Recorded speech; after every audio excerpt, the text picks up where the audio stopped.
Tem uma coisa que ninguém te conta sobre envelhecer. Não é o corpo que dói mais. É perceber que você se tornou invisível dentro da própria vida. Que as pessoas ao seu redor continuam respirando, falando, rindo, mas ninguém olha para você. Você está ali, sentada na mesma mesa, dormindo sob o mesmo teto, e mesmo assim, é como se não existisse. Meu nome é Madalena Ferreira de Souza. Tenho 67 anos. E se vocês me vissem hoje, de avental, gravando receitas para um programa de televisão, com fotógrafo, câmera e tudo mais, nunca, jamais imaginariam que há pouco mais de 5 meses eu estava de joelhos no chão de uma cozinha que nem era mais minha, catando pedaços de papel rasgado enquanto minha nora ria pelas minhas costas.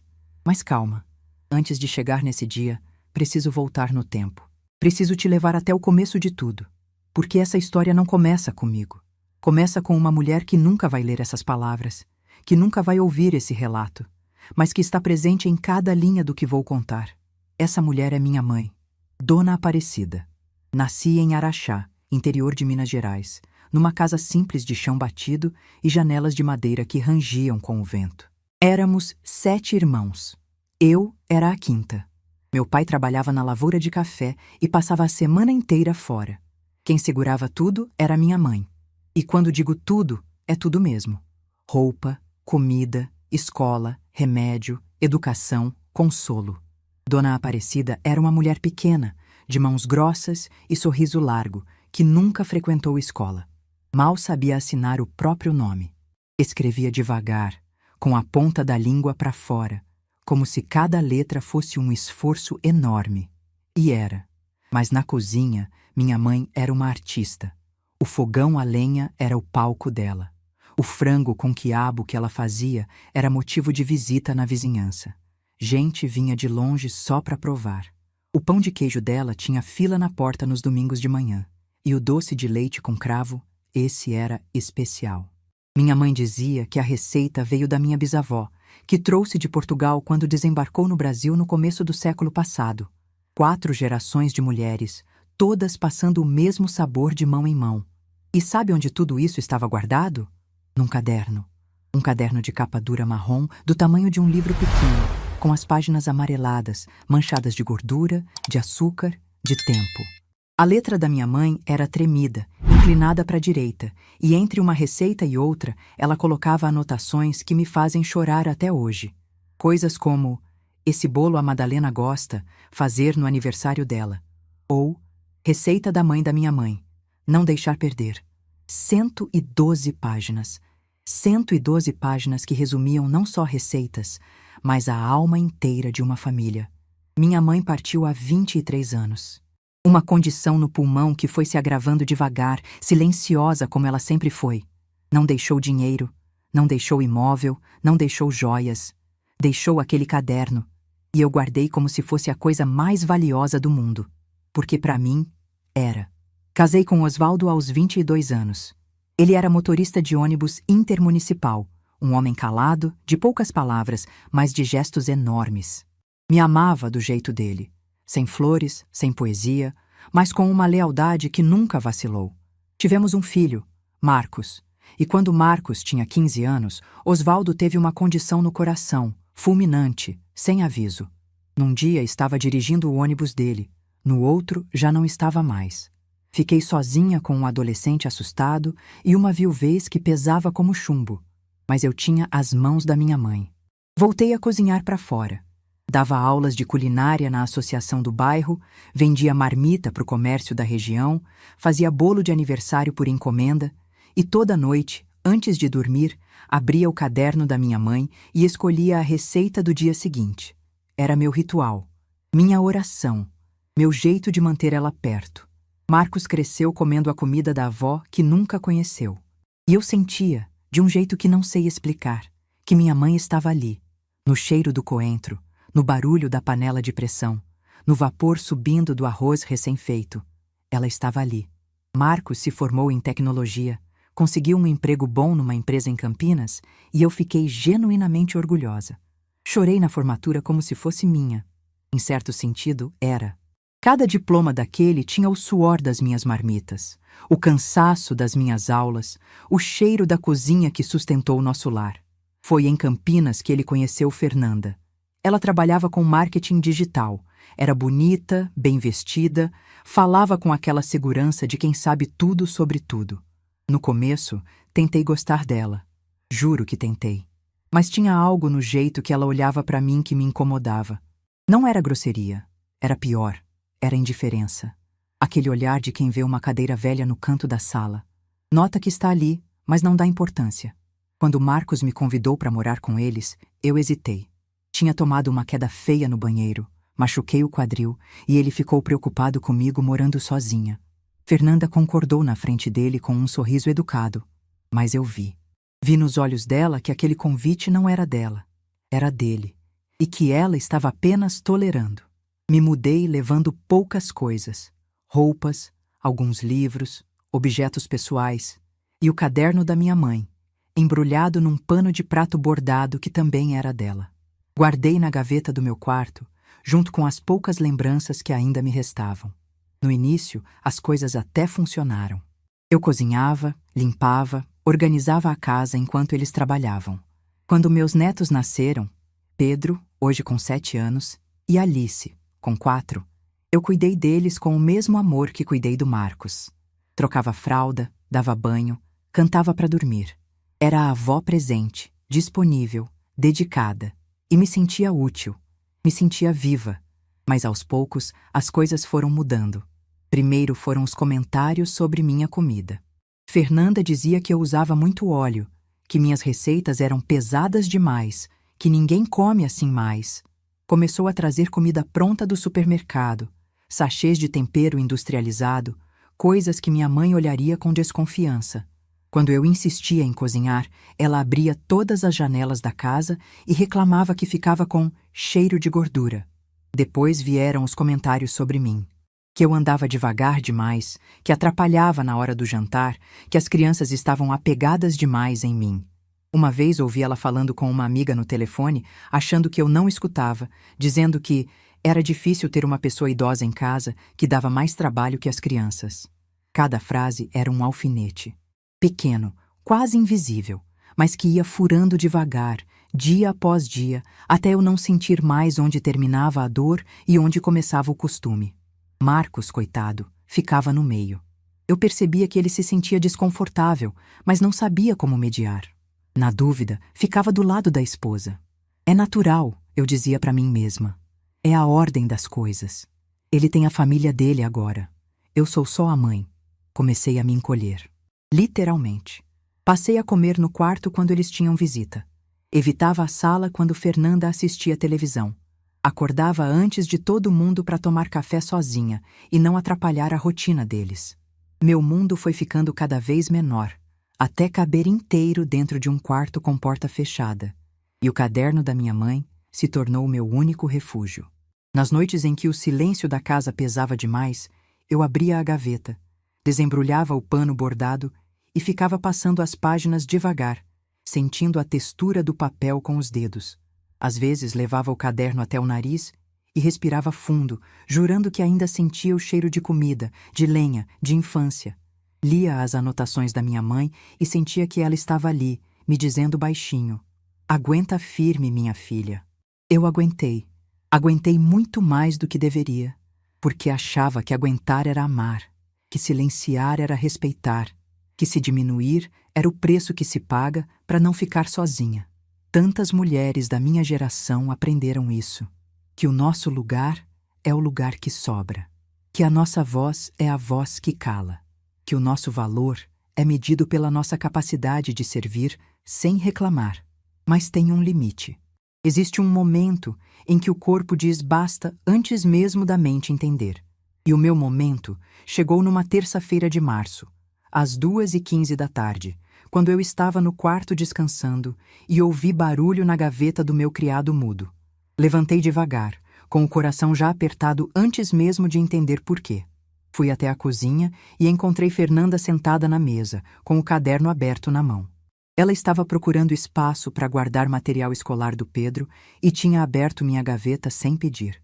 Quando me viu na porta, nem se deu ao trabalho de parecer constrangida. Olhou para mim com aquela expressão que eu já conhecia tão bem, metade tédio, metade impaciência, e continuou folheando as páginas como se fosse um catálogo de propaganda. Pedi com educação. Disse, por favor. Disse que aquilo era da minha mãe, que era importante para mim, que tinha valor sentimental. Cada palavra minha saiu baixa, quase um sussurro, porque eu já tinha aprendido que naquela casa minha voz só era ouvida quando eu concordava. Fernanda parou de folhear. Olhou para mim. Olhou para o caderno. E então disse, com uma calma que só quem tem certeza da própria crueldade consegue ter. Isso aqui é lixo, dona Madalena. Lixo velho, sujo e inútil. Fez uma pausa e completou. Igual a senhora. Antes que eu pudesse reagir, ela começou a arrancar as páginas. Uma por uma. Primeiro devagar, como se estivesse testando minha reação. Depois mais rápido, com as duas mãos, rasgando ao meio, partindo a capa, jogando os pedaços no chão da cozinha como quem joga cascas de cebola no lixo. Eu fiquei paralisada. Meus olhos viram, mas meu corpo não se moveu. Era como se eu estivesse assistindo de fora, como se aquilo estivesse acontecendo com outra pessoa. Mas não era outra pessoa, era eu. E eram as mãos da minha mãe sendo destruídas diante dos meus olhos. Quando ela terminou, deu as costas e saiu da cozinha. Ouvi seus passos no corredor, a porta do quarto dela fechando, o barulho da televisão sendo ligada. Como se nada tivesse acontecido. Como se rasgar 100 anos de história de uma família fosse a mesma coisa que descartar um jornal velho. E ali, sozinha naquela cozinha, com pedaços de papel espalhados pelo chão como restos de uma vida, eu fiz algo que talvez ninguém esperasse. Não chorei, não gritei, não bati na porta dela exigindo explicação. Eu me abaixei, com as costas doendo, os joelhos protestando, as mãos tremendo, e catei cada pedaço, cada fragmento, cada restinho de papel com a letra tremida da minha mãe. Um por um, devagar, em silêncio. Coloquei tudo dentro de um saco plástico transparente e guardei na minha mala de viagem, embaixo da cama. O único canto daquela casa onde Fernanda nunca punha as mãos. Naquela noite, deitada no escuro, ouvindo a casa dormir ao meu redor, segurei o saco plástico contra o peito e senti o barulho dos papéis amassados contra a minha pele. E entendi, com uma clareza que doeu mais que qualquer palavra, que eu não cabia mais ali. Não porque eu fosse grande demais, mas porque eles haviam decidido que eu era pequena demais para merecer um lugar. Mas eles não sabiam de uma coisa. Não sabiam que aquele caderno não era apenas papel, que aquelas receitas não existiam só naquelas páginas, que cada tempero, cada medida, cada anotação vivia dentro de mim, nos meus dedos, no meu paladar, na minha memória, e que o silêncio de uma mulher de 67 anos, quando nasce da dor e não do medo, é a coisa mais perigosa do mundo. Eles ainda não sabiam, mas iam descobrir. Saí daquela casa numa segunda-feira de manhã, enquanto Marcos estava no trabalho e Fernanda levava as crianças para a escola. Não deixei bilhete, não bati porta, não fiz nenhuma cena dramática. Simplesmente arrumei minha mala, a mesma mala onde estava o saco plástico com os pedaços do caderno, coloquei dentro as poucas roupas que tinha, meus documentos, meu celular velho e o pano de prato bordado da minha mãe. Olhei o quarto uma última vez, passei a mão na parede como quem se despede de uma pessoa e fechei a porta devagar. Chamei um carro por aplicativo. O motorista, um rapaz novo, me ajudou a colocar a mala no porta-malas e perguntou se eu estava de viagem. Respondi que sim. Ele não sabia, mas era a viagem mais importante da minha vida. A viagem de volta para mim mesma. Fui para a casa de Dona Zilda, Zilda Menezes. 71 anos, viúva como eu, com 2 filhos que moravam longe e um coração que não cabia dentro do peito. A gente se conhecia do grupo de oração da igreja do bairro, e ao longo dos anos, ela se tornou minha amiga mais próxima. Uma dessas amizades que não precisa de explicação, basta um olhar e a outra já entende. Quando cheguei na porta dela com a mala na mão e os olhos secos de quem já chorou tudo que tinha para chorar, Dona Zilda não perguntou nada. Abriu a porta, pegou minha mala, me puxou para dentro e disse apenas: "O quarto do fundo é seu. Vai lá deixar suas coisas enquanto esquento o café." Ali, naquela casa simples, com cheiro de alfazema e som de rádio AM tocando sertanejo antigo, eu sentei na cama do quarto do fundo e respirei. Respirei de verdade.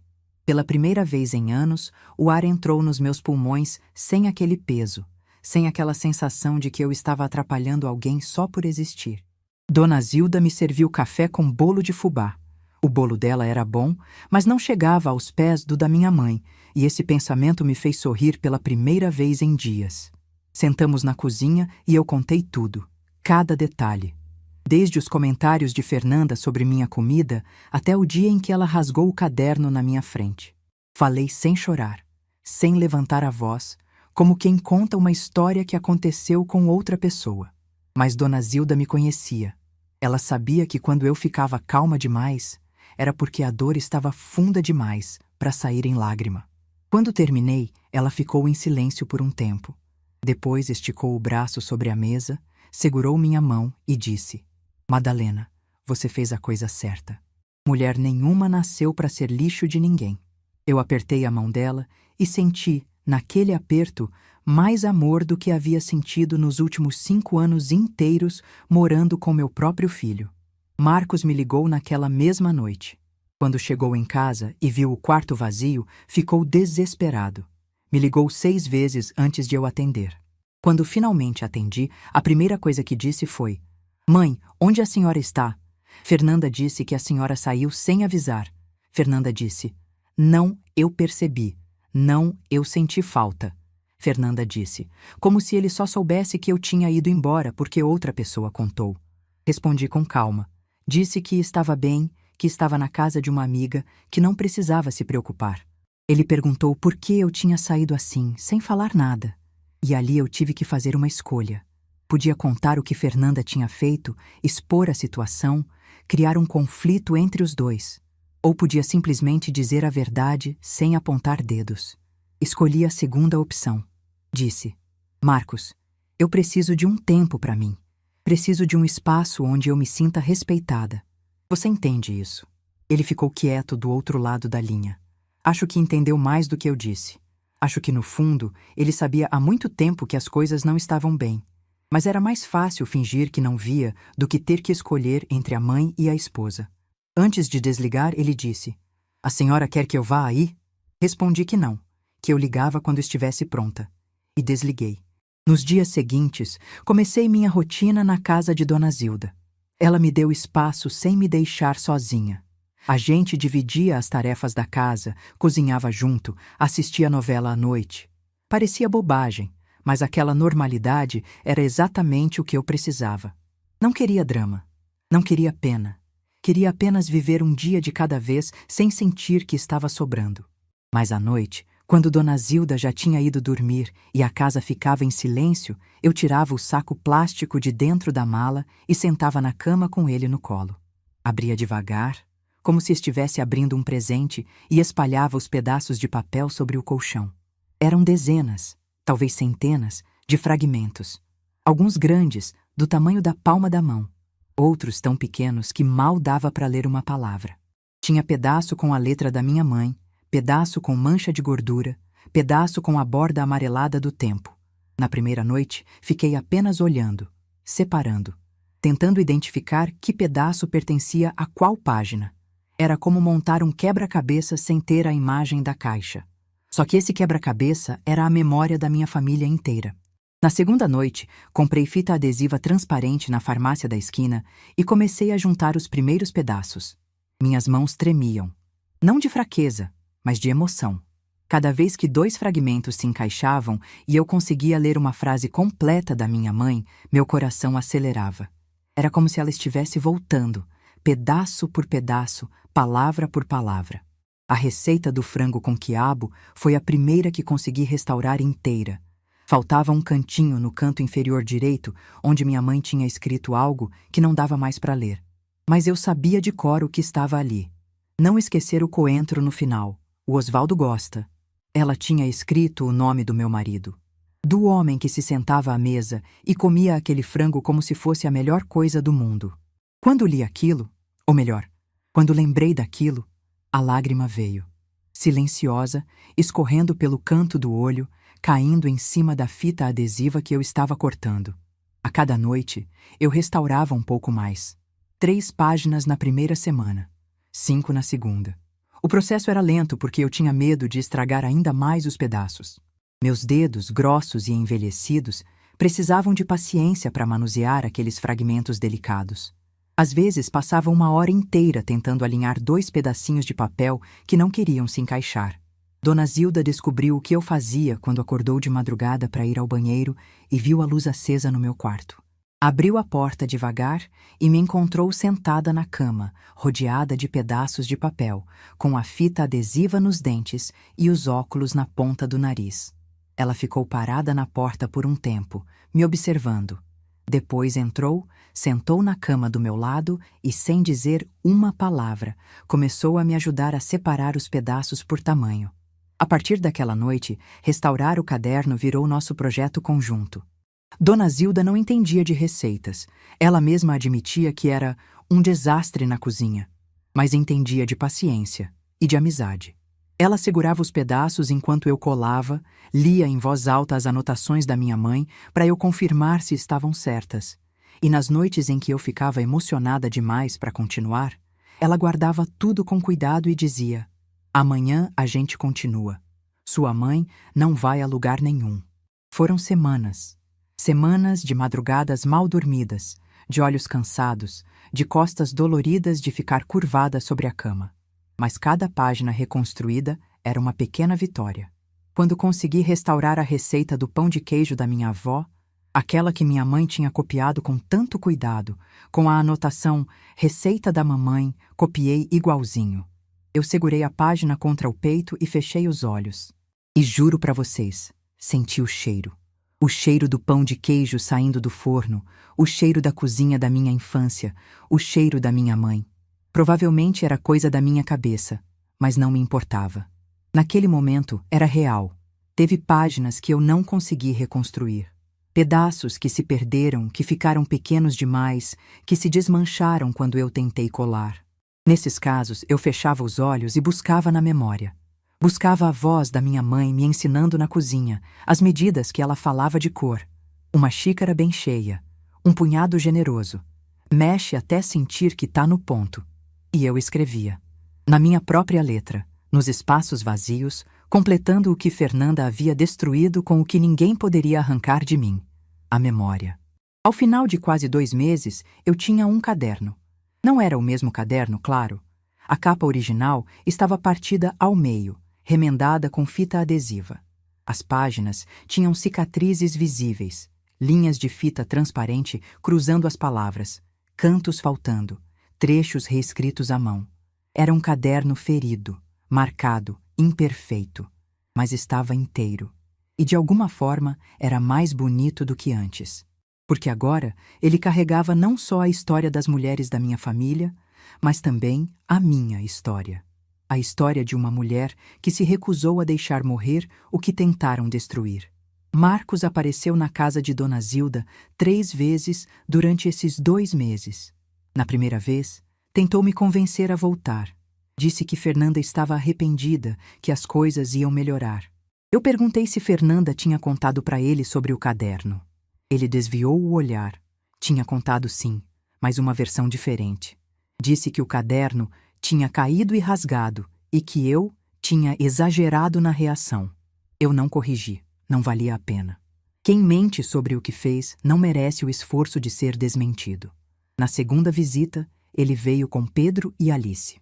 As crianças correram para mim, me abraçaram, disseram que sentiam minha falta. Alice, com aquele jeitinho de 4 anos que aperta o coração, me olhou com os olhos enormes e perguntou: "Vovó, por que você foi embora? A mamãe disse que você quis ir."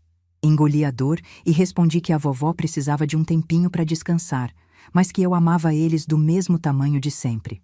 Na terceira visita, Marcos veio sozinho e com outro tom. Não tentou me convencer a voltar. Sentou, tomou café, perguntou como eu estava. E no final, disse algo que me mostrou que talvez, no fundo, ele soubesse mais do que deixava transparecer. "Mãe, eu sinto que falhei com a senhora. Não sei exatamente como, mas sinto." Eu olhei para ele, para o meu menino de 42 anos que ainda tinha os olhos do pai, e disse: "Quando você souber exatamente como, a gente conversa." Ele saiu sem insistir. E eu voltei para o meu quarto, para o meu caderno remendado, para o meu silêncio, que já não era mais de dor. Era de reconstrução. Porque era isso que eu estava fazendo, vocês entendem? Não estava só restaurando um caderno, estava me restaurando. Cada pedaço de papel que eu colava era um pedaço de mim que eu colocava de volta no lugar. A Madalena que cozinhava de madrugada para sustentar o filho. A Madalena que vendia marmita com orgulho. A Madalena que tinha valor, que tinha história, que tinha algo para oferecer ao mundo. Eu estava juntando essa mulher de volta, pedaço por pedaço, fita por fita, noite por noite. E foi exatamente nesse momento, quando o caderno estava finalmente restaurado e eu achava que a história acabava ali, com uma avó recomeçando a vida na casa de uma amiga, que Dona Zilda entrou no quarto com um jornal na mão, os olhos brilhando, e disse 6 palavras que mudaram minha vida para sempre. Madalena, você precisa ver isso aqui. O jornal estava aberto na página 6. Dona Zilda colocou na minha frente com aquele brilho no olhar de quem encontrou ouro no meio do quintal. Eu sequei as mãos no pano de prato, coloquei os óculos e li devagar, porque meus olhos já não acompanham a pressa do mundo. Festival de Cultura Popular de Campinas abre inscrições para concurso inédito, Receitas de Família. Cadernos, anotações e receitas passadas de geração em geração serão avaliadas não apenas pelo sabor, mas pela história por trás de cada prato. Parceria entre o SESC, a Secretaria de Cultura e uma emissora de televisão de alcance nacional. Prêmio: publicação em livro de culinária regional, participação em programa especial sobre patrimônio culinário brasileiro e bolsa de incentivo cultural. Levantei os olhos do jornal e olhei para Dona Zilda como se ela tivesse me mostrado um bilhete de loteria. Ela estava sorrindo com todos os dentes, as mãos juntas na frente do corpo, como uma criança esperando permissão para abrir o presente de Natal. Eu devolvi o jornal e disse: Zilda, isso não é para mim. Ela perdeu o sorriso na hora. Puxou uma cadeira, sentou na minha frente e disse com aquela firmeza que só mulher de 71 anos tem: Madalena Ferreira de Souza, me escuta bem. Você passou 2 meses reconstruindo aquele caderno de madrugada. 2 gerações antes da sua mãe já cozinhavam essas receitas. 4 gerações de mulheres, Madalena. 4. Se isso não é uma receita de família, então esse concurso não existe para ninguém. Eu fiquei em silêncio. Porque, no fundo, o problema não era o concurso. O problema era eu. Era o que eu pensava sobre mim mesma. Depois de anos ouvindo que minha comida era pesada demais, que minhas receitas eram antiquadas, que eu era um estorvo, meu cérebro tinha gravado uma mensagem que eu repetia sem perceber. Você não é boa o suficiente. Fernanda não tinha rasgado apenas um caderno, tinha rasgado a imagem que eu fazia de mim mesma. E juntar os pedaços de papel era uma coisa. Juntar os pedaços da minha autoestima era outra completamente diferente. Dona Zilda percebeu minha hesitação e não insistiu naquele dia. Mas no dia seguinte, quando acordei, encontrei o caderno restaurado em cima da mesa da cozinha, aberto na página do frango com quiabo, com um bilhete do lado escrito com a letra redonda dela. Sua mãe não te ensinou a cozinhar para você guardar isso numa gaveta. Te ensinou para você alimentar o mundo. Li aquele bilhete 3 vezes. Na terceira chorei. Não de tristeza. De algo que eu tinha esquecido que existia. Orgulho de quem eu era. Naquela tarde, liguei para o número que estava no jornal. Uma moça atendeu, muito simpática. Explicou as regras do concurso. Precisava enviar até 3 receitas originais de família, acompanhadas de uma carta contando a história por trás delas e, se possível, o material original, cadernos, anotações, qualquer registro físico. Perguntei se o material precisava estar em boas condições. Ela disse que não, que o estado do material fazia parte da história. Quando desliguei, fiquei olhando para o caderno. Aquela capa marrom partida ao meio, remendada com fita adesiva. Aquelas páginas com cicatrizes transparentes cruzando as palavras da minha mãe. E pensei, se tem algo que esse caderno sabe fazer, é contar uma história. Mesmo rasgado, mesmo ferido. Talvez justamente por ser ferido. Escolhi 3 receitas. O frango com quiabo da minha mãe, porque era a alma da cozinha dela. O prato que reunia a família inteira ao redor da mesa. O pão de queijo da minha avó, porque era a receita que minha mãe copiou com tanto carinho, com a anotação Receita da mamãe, copiei igualzinho, que me fazia sentir 3 gerações de mãos trabalhando junto. E o doce de leite com cravo da minha bisavó, o que veio de Portugal, que cruzou o oceano dentro da memória de uma mulher que eu nunca conheci, mas que de alguma forma vive em cada colherada. A carta foi a parte mais difícil. Sentei para escrever e as palavras não vinham. Como resumir 4 gerações em uma página? Como explicar que aquele caderno não era papel, era gente? Tentei 3 vezes e rasguei todas. Dona Zilda, que estava passando roupa na sala, ouviu o barulho do papel sendo amassado e veio até a cozinha. Perguntou o que estava acontecendo.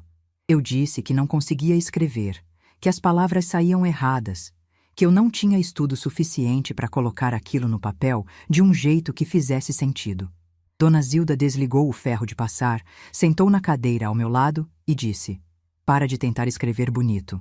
Escreve do jeito que você me contou, como se estivesse conversando com alguém. Porque foi assim que sua mãe te ensinou essas receitas, conversando, não escrevendo tese. E foi o que eu fiz. Parei de tentar impressionar e comecei a conversar com o papel. Contei sobre minha mãe, sobre a cozinha de Araxá, sobre o fogão a lenha que era o palco dela.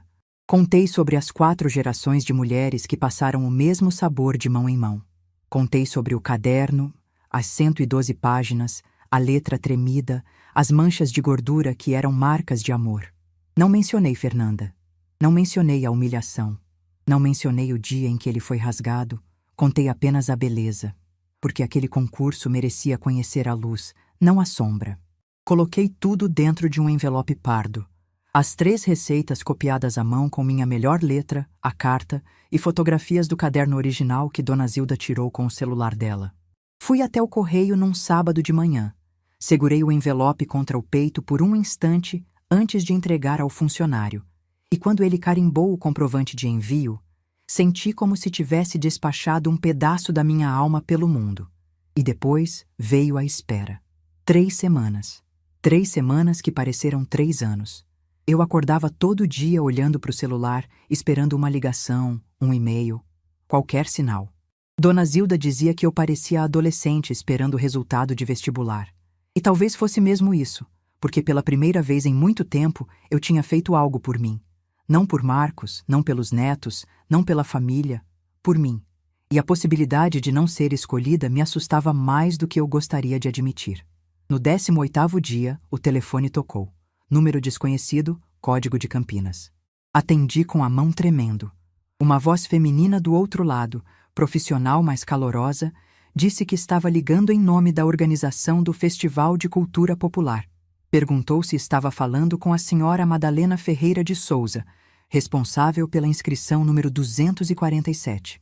Eu confirmei, segurando o telefone com as 2 mãos para não deixar cair. Ela disse que minha inscrição havia sido selecionada entre as finalistas, que o comitê avaliador ficou profundamente tocado pela carta e pelas fotografias do caderno, e que gostariam de me convidar para a etapa presencial do concurso, onde eu deveria preparar uma das 3 receitas ao vivo, na cozinha do Sesc Campinas, diante dos jurados e das câmeras que registrariam o evento para o programa de televisão. Quando desliguei, minhas pernas cederam. Sentei na cadeira da cozinha e fiquei olhando para o nada. Dona Zilda veio correndo do quarto, achando que eu tinha recebido uma notícia ruim. Quando viu meu rosto, entendeu. Gritou tão alto que o vizinho bateu na parede achando que tinha acontecido alguma coisa. Ela me abraçou com uma força que não combinava com seus 71 anos e disse: eu sabia, Madalena. Sua mãe sabia. Mas entre a alegria e o dia do concurso, havia um obstáculo que quase me impediu de ir. Eu precisava cozinhar ao vivo, na frente de pessoas, na frente de câmeras. Eu, que durante anos tinha sido convencida de que minha comida não tinha valor, que minhas receitas eram relíquias inúteis de um tempo que ninguém queria lembrar. A ideia de estar ali, exposta, sendo avaliada, me paralisava. Na noite anterior ao prazo de confirmação, não consegui dormir. Fiquei deitada no escuro, com os olhos abertos, ouvindo meu coração bater rápido demais.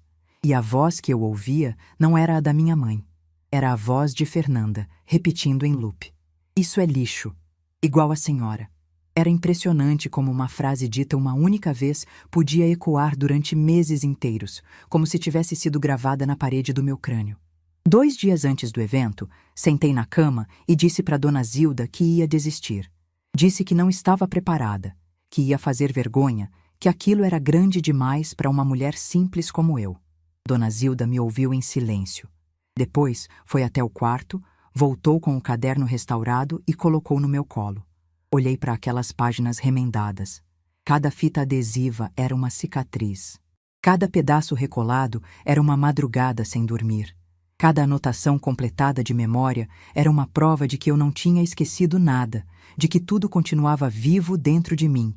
E Dona Zilda disse, com aquela voz firme que não admitia discussão: Madalena, esse caderno foi rasgado e mesmo assim você reconstruiu ele inteiro. Se ele aguentou, você também aguenta. No dia do evento, Dona Zilda me acompanhou. Pegamos o ônibus das 6 da manhã porque eu quis chegar cedo, antes de todo mundo, para me acostumar com o lugar. O Sesc Campinas tinha montado uma cozinha enorme no salão principal, com bancadas de inox, fogões industriais e tudo organizado como num programa de culinária. Havia outras finalistas, 12 ao todo, cada uma com sua história, seu caderno, suas receitas. Escolhi fazer o frango com quiabo. Era o prato que minha mãe fazia melhor. O que eu sabia de cor com os olhos fechados. O que eu poderia preparar mesmo com as mãos tremendo de nervoso. E tremeram. Quando acendi o fogo e coloquei a panela, minhas mãos tremiam tanto que quase derramei o óleo. Mas então aconteceu algo que não sei explicar. No momento em que o alho tocou o óleo quente e aquele cheiro subiu, aquele cheiro que era o cheiro da cozinha da minha mãe, da minha infância, da minha vida inteira, meu corpo inteiro se acalmou. As mãos pararam de tremer. A respiração se acertou. O barulho das câmeras, das pessoas, dos outros competidores, tudo sumiu. Era só eu e a panela, eu e a receita, eu e minha mãe. Cozinhei como se estivesse na cozinha de Araxá, com o fogão a lenha crepitando e minha mãe do lado dizendo: mexe devagar, filha, que o amor não tem pressa. Cada gesto era memória. Cada tempero era saudade transformada em sabor. Quando coloquei o coentro fresco por último, como minha mãe sempre fazia, como ela anotou no caderno, como eu jamais esqueceria, senti algo quente escorrer pelo meu rosto. Não limpei. Deixei. Porque aquela não era uma lágrima de tristeza. Era uma lágrima de reencontro. Os jurados provaram em silêncio. Um deles, um senhor de cabelos brancos que era professor de gastronomia, fechou os olhos enquanto mastigava. Outro, uma mulher que escrevia sobre culinária brasileira, largou o garfo e ficou me olhando com uma expressão que eu não consegui decifrar na hora. Depois soube que ela estava emocionada. Quando a avaliação terminou, me disseram que o resultado sairia em 2 semanas. Voltei para casa de Dona Zilda exausta, com cheiro de tempero no cabelo e no avental, e dormi 12 horas seguidas. Foi o sono mais tranquilo que eu tive em meses. Porque, independente do resultado, eu sabia que tinha feito algo que ninguém podia tirar de mim. Eu tinha cozinhado para minha mãe, na frente do mundo inteiro, com o caderno que tentaram destruir. E enquanto eu dormia, sem saber, do outro lado da cidade, uma equipe de produção de televisão estava assistindo à filmagem do concurso. E quando chegaram no trecho em que eu cozinhava com lágrimas no rosto, segurando o caderno remendado com fita adesiva, a produtora parou o vídeo, olhou para a equipe e disse 4 palavras que mudariam minha vida para sempre. Essa é a nossa matéria. O resultado do concurso saiu numa quinta-feira, às 10 da manhã. Eu estava na cozinha de Dona Zilda, lavando louça quando o telefone tocou. Sequei as mãos no avental, o mesmo avental da minha mãe que eu tinha trazido na mala, e atendi. Era a mesma moça que havia me ligado antes, da organização do festival. Só que dessa vez a voz dela estava diferente. Tinha uma alegria contida, como quem segura um segredo que está prestes a explodir. Ela disse: Dona Madalena, é com enorme satisfação que informo que a senhora foi a grande vencedora do primeiro concurso Receitas de Família do Festival de Cultura Popular de Campinas. Eu não respondi. Fiquei parada com o telefone na orelha e a boca aberta, sem som saindo, igual peixe fora d'água. A moça deve ter achado que a ligação tinha caído porque chamou meu nome 2 vezes. Eu finalmente consegui dizer: repete isso, por favor. Repete porque eu preciso ter certeza de que ouvi direito. Ela repetiu e acrescentou: o comitê avaliador escolheu minha inscrição por unanimidade. Disseram que as receitas eram extraordinárias, que a carta era a coisa mais bonita que tinham recebido no concurso inteiro e que o caderno restaurado era um testemunho vivo do patrimônio culinário brasileiro. As 3 receitas seriam publicadas num livro especial organizado pelo SESC. Eu receberia uma bolsa de incentivo cultural. E mais, a equipe de produção da emissora de televisão parceira do evento queria gravar uma matéria especial sobre mim e sobre o caderno, para ser exibida no programa da manhã com alcance nacional. Quando desliguei, sentei no chão da cozinha. Literalmente. Minhas pernas simplesmente se recusaram a me sustentar. Dona Zilda veio correndo, achou que eu tinha passado mal, e quando contei o que havia acontecido, ela sentou do meu lado no chão e nós 2 ficamos ali, rindo e chorando ao mesmo tempo, como 2 meninas. 2 senhoras de quase 70 anos sentadas no chão frio da cozinha, rindo de felicidade.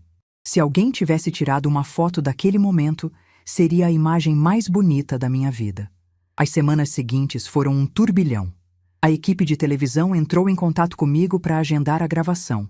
Uma produtora chamada Renata veio me visitar na casa de Dona Zilda, conhecer minha história, entender o contexto.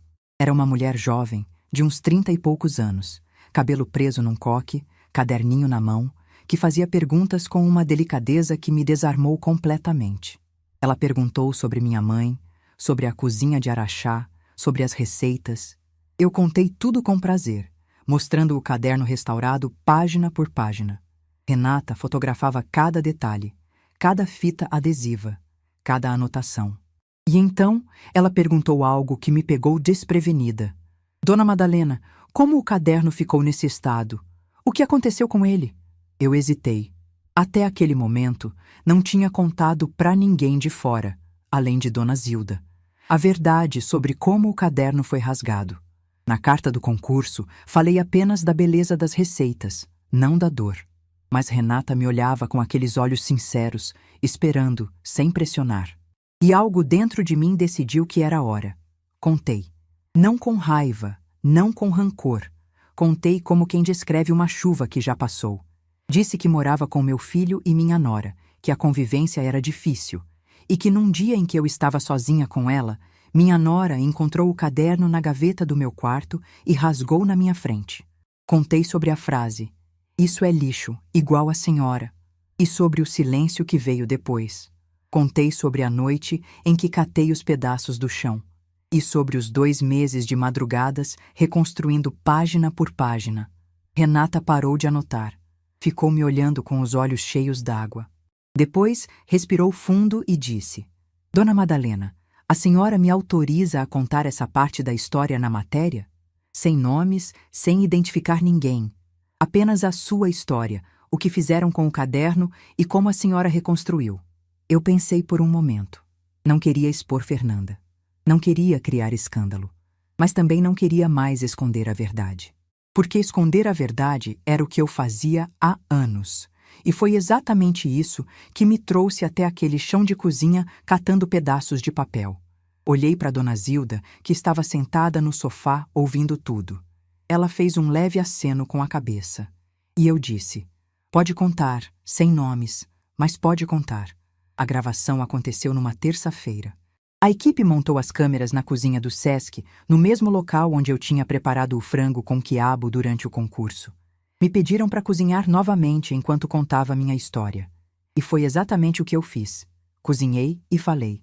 Falei sobre minha mãe, sobre Araxá, sobre o fogão a lenha. Falei sobre o caderno, sobre as 4 gerações de mulheres, sobre o cheiro de gordura e açúcar nas páginas amareladas. Mostrei as anotações da minha mãe para a câmera. Esse bolo a Madalena gosta, fazer no aniversário dela. E vi o câmera desviar os olhos da lente para limpar uma lágrima com a manga da camisa. Falei sobre a noite em que alguém rasgou o caderno na minha frente, chamando de lixo tudo aquilo que eu carregava no peito. E falei sobre a reconstrução, as madrugadas com fita adesiva e paciência, completando de memória o que as mãos de outra pessoa tentaram apagar. Quando terminei de cozinhar e de falar, a cozinha inteira estava em silêncio. A equipe de 7 pessoas não se mexia. Renata, atrás da câmera, estava com o caderninho apertado contra o peito e os olhos vermelhos. O silêncio durou uns 10 segundos, que pareceram uma eternidade, até que alguém da equipe começou a bater palma, depois outro, depois todos. Uma salva de palmas numa cozinha vazia, só para mim, uma mulher de 67 anos de avental e colher de pau na mão. Eu não sabia, mas aquela gravação ia virar muito mais do que uma simples matéria de programa de manhã. A matéria foi ao ar 3 semanas depois, numa sexta-feira de manhã. Eu e Dona Zilda assistimos juntas na sala dela, de mãos dadas no sofá como 2 irmãs, com café e bolo de fubá na mesa de centro, porque era assim que a gente celebrava tudo naquela casa. A matéria durou quase 12 minutos, o que é uma eternidade em televisão. Mostraram o caderno restaurado em close, cada fita adesiva visível, cada cicatriz de papel iluminada pela luz do estúdio. Mostraram minhas mãos cozinhando, temperando, mexendo. Mostraram as páginas com a letra da minha mãe, as anotações carinhosas, as receitas de 4 gerações. E mostraram meu rosto quando eu falei sobre a noite em que rasgaram o caderno. A câmera estava tão perto que dava para ver o reflexo da luz nos meus olhos. Aquele brilho que não era de lágrima, era de algo mais profundo. Era de uma mulher que tinha escolhido não se deixar destruir. A apresentadora, antes de encerrar a matéria, segurou o caderno restaurado nas mãos. Eu havia emprestado o original para a gravação e disse para a câmera com a voz embargada: "Este caderno foi chamado de lixo. Foi rasgado diante dos olhos de quem mais o amava. Mas está aqui, inteiro, restaurado pela mesma mulher que tentaram quebrar. Dona Madalena nos ensina hoje que o que carregamos dentro de nós é indestrutível." Dona Zilda apertou minha mão tão forte que doeu. Eu não conseguia falar. Minha mãe estava na televisão. As receitas dela, a letra dela, o legado dela. Na frente de milhões de pessoas. E pela primeira vez, o mundo inteiro estava vendo o que eu sempre soube. Aquilo não era lixo. Nunca foi. O que aconteceu nas horas seguintes eu não esperava. O celular de Dona Zilda começou a tocar sem parar. Eu ainda usava meu celular velho que quase não recebia nada. Vizinhos, conhecidos, gente do grupo da igreja, todo mundo tinha assistido. A matéria caiu nas redes sociais e começou a circular. Pessoas compartilhavam trechos, comentavam, marcavam outras pessoas. Uma frase da matéria virou uma espécie de lema na internet. O que carregamos dentro de nós é indestrutível. No meio daquela euforia, às 11h42 da manhã, meu celular velho vibrou. Olhei para a tela. Era Fernanda. Meu corpo inteiro gelou. Não de medo, de algo que eu não consigo nomear até hoje. Fiquei olhando para a tela vibrando na minha mão, vendo o nome dela piscando, e imaginei a cena do outro lado. Fernanda em casa, talvez tomando café, ligando a televisão como fazia toda manhã. E, de repente, meu rosto na tela. O caderno que ela rasgou, restaurado e famoso, sendo segurado por uma apresentadora de rede nacional. A manchete falando em patrimônio culinário, em 4 gerações, em algo que alguém chamou de lixo e que o mundo inteiro estava chamando de tesouro. Imaginei o sangue dela gelando, imaginei ela reconhecendo as páginas, a capa marrom partida, a fita adesiva. Imaginei ela entendendo, talvez pela primeira vez, o peso do que havia feito. O telefone vibrou 6 vezes, 6 chamadas em menos de 15 minutos. Eu não atendi nenhuma. Não atendi porque não tinha nada para dizer. Não por raiva. Eu já não sentia a raiva de Fernanda.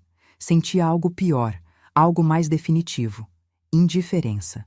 A opinião dela sobre mim tinha deixado de ter importância no momento em que eu colei o primeiro pedaço de papel com fita adesiva naquele quarto, de madrugada, com as costas doendo e os olhos embaçados. Eu já tinha me reconstruído sem a permissão dela. Não precisava da aprovação dela agora.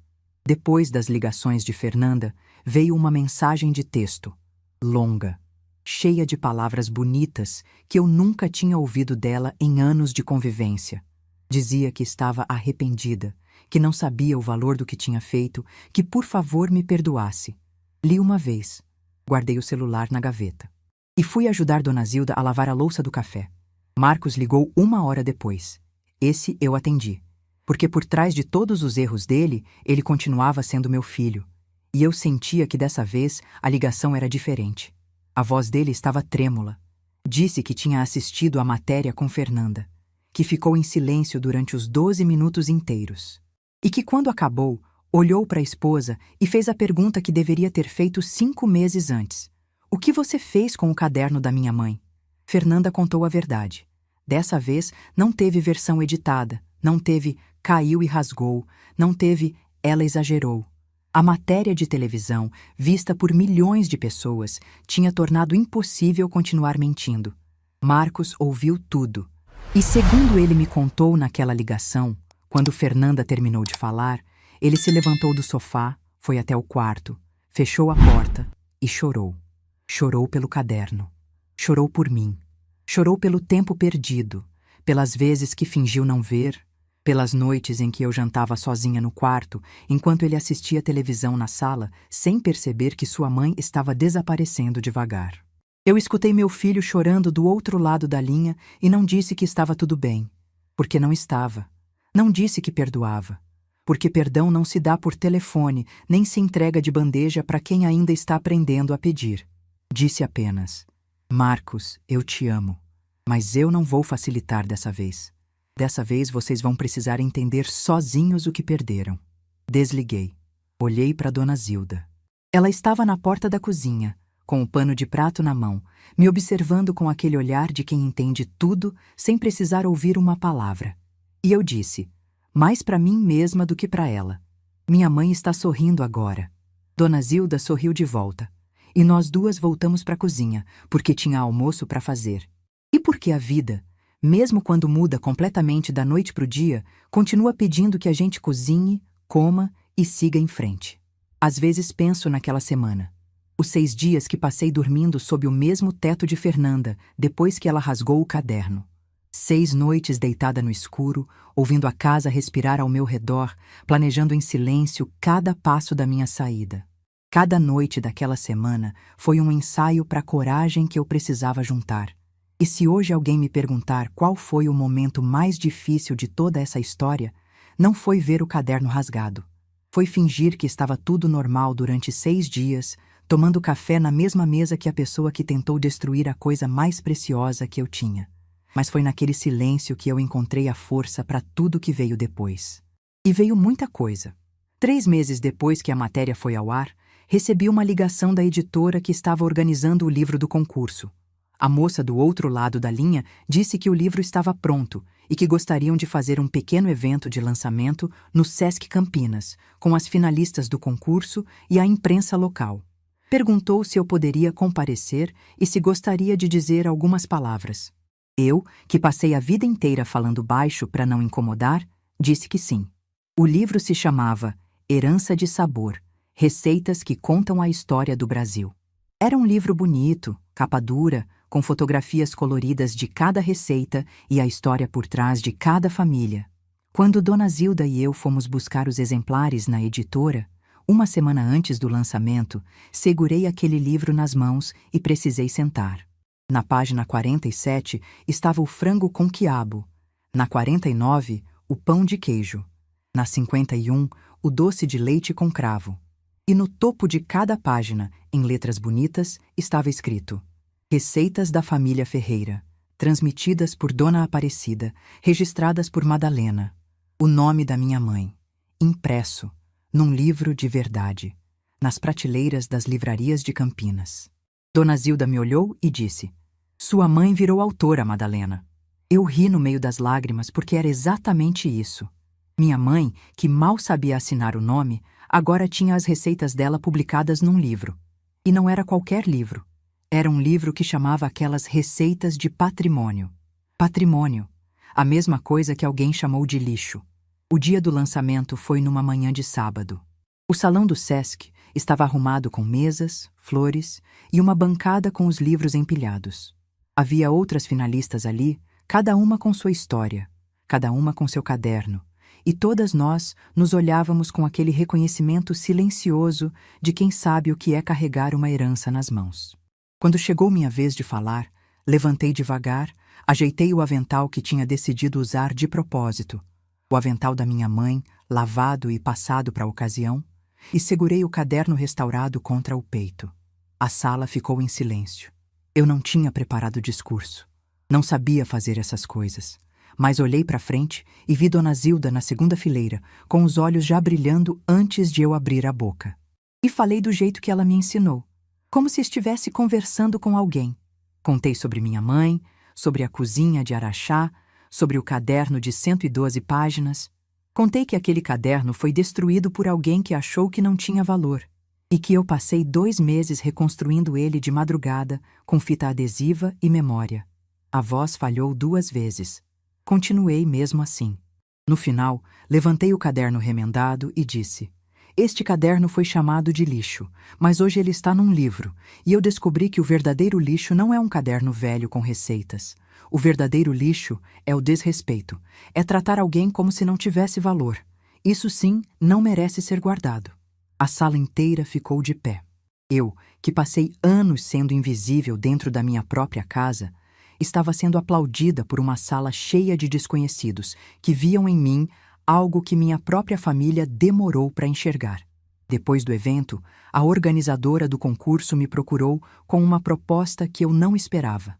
Disse que a repercussão da minha história tinha sido tão grande que o SESC queria criar uma oficina permanente de culinária tradicional, voltada para pessoas da terceira idade, e queriam que eu fosse a instrutora. 2 vezes por semana, ensinando as receitas do caderno para outras mulheres e homens que, como eu, carregavam sabores de família que estavam se perdendo com o tempo. Eu aceitei antes mesmo dela terminar de falar. Com a bolsa de incentivo cultural e as aulas no SESC, consegui alugar um apartamento pequeno no centro de Campinas. 2 quartos, uma cozinha que dava para o gasto e uma janela na sala de onde eu via o movimento da rua. Não era grande, não era luxuoso, mas era meu. O primeiro espaço que era só meu em décadas.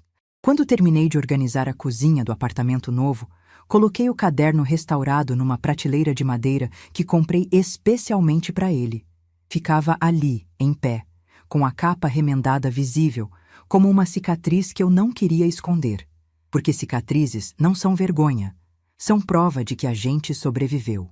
Semanas depois, recebi um convite do SESC para expor o caderno original numa vitrine especial durante o Festival de Cultura Popular.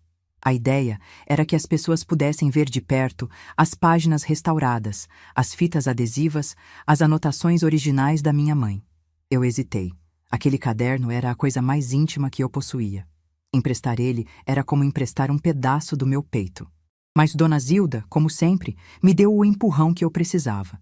Disse: "Madalena, sua mãe passou a vida inteira cozinhando para os outros. Ela ia adorar saber que as receitas dela estão sendo vistas pelo mundo." Tinha razão. Minha mãe nunca guardou nada para si. Tudo o que ela fazia era para dar, para alimentar, para nutrir. Eu não podia ser diferente. O caderno foi exposto durante 3 semanas. Dona Zilda me contou que ia lá quase todo dia e que muita gente parava, lia as páginas e saía emocionada. Uma senhora de 80 anos chorou diante da vitrine e disse para quem estava perto que tinha um caderno igual em casa, da mãe dela, e que nunca tinha dado valor. Esse era o verdadeiro prêmio. Não o livro, não a bolsa, não a televisão. Era saber que a história da minha mãe estava fazendo outras pessoas olharem para suas próprias histórias, para suas próprias mães, para os seus próprios cadernos esquecidos nas gavetas. Marcos continuou me procurando. Aos poucos, fomos reconstruindo uma relação, mas em bases completamente diferentes. Ele vinha me visitar no apartamento, sozinho, 1 ou 2 vezes por mês.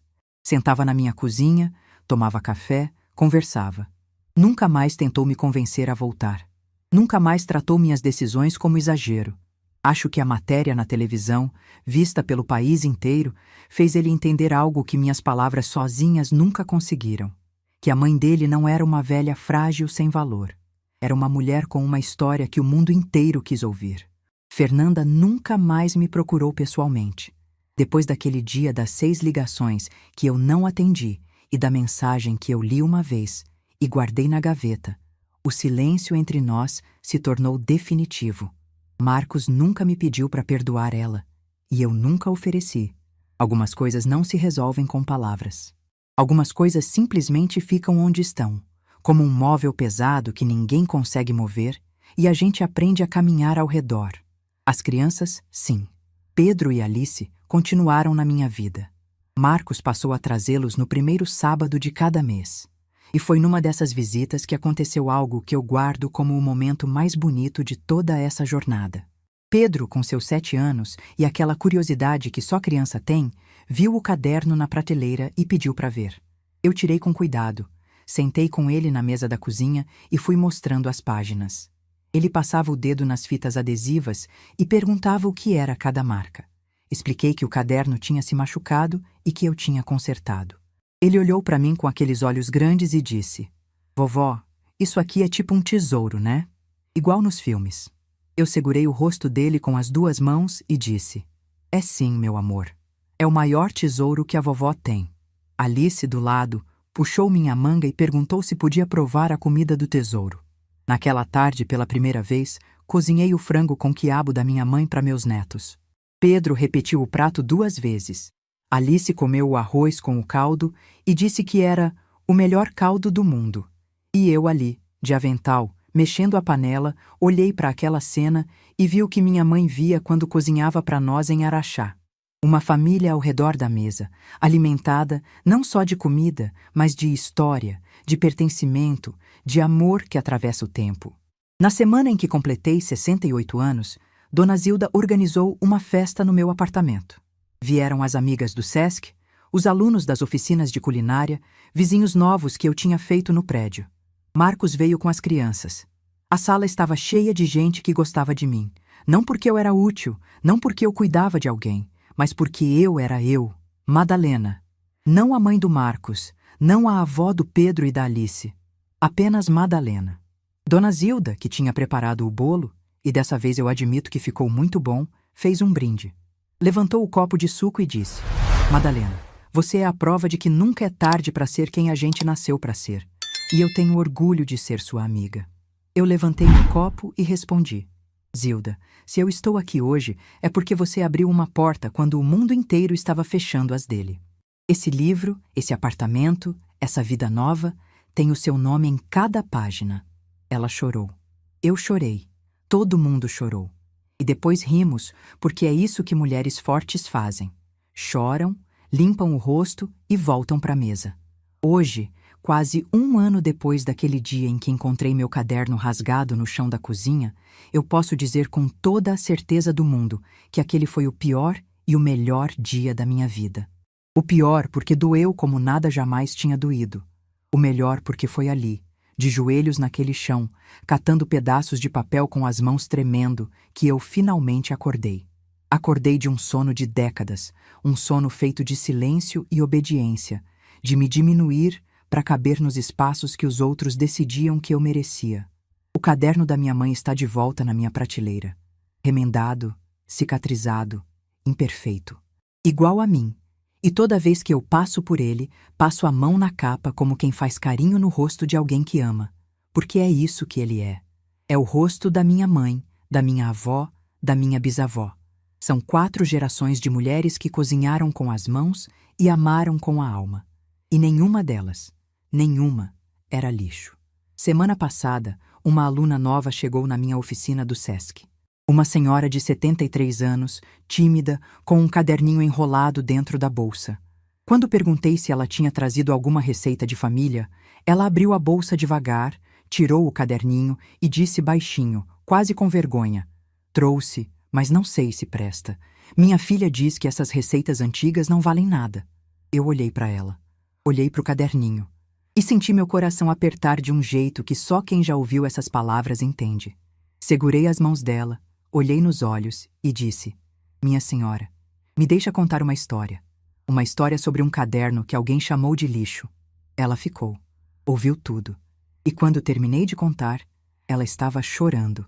Mas não de tristeza, de alívio, de perceber que não estava sozinha. De saber que o caderninho dela, com suas páginas amareladas e suas receitas escritas à mão, também era um tesouro. E é por isso que eu conto essa história. Não para expor ninguém. Não para me vingar de ninguém, mas porque em algum lugar, agora mesmo, tem uma mulher com um caderno velho dentro da gaveta, achando que não tem valor. Tem uma mãe sendo tratada como estorvo na própria casa.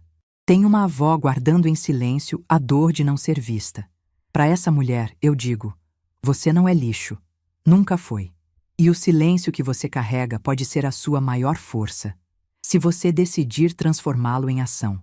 Minha mãe me ensinou a cozinhar, mas a vida me ensinou algo que nenhuma receita ensina, que o ingrediente mais importante de qualquer prato é a dignidade de quem prepara. E essa ninguém pode rasgar. Se essa história tocou seu coração, deixe seu like, se inscreva no canal e comente aqui embaixo. No meu lugar, o que você faria? Sua mensagem pode iluminar o dia de alguém.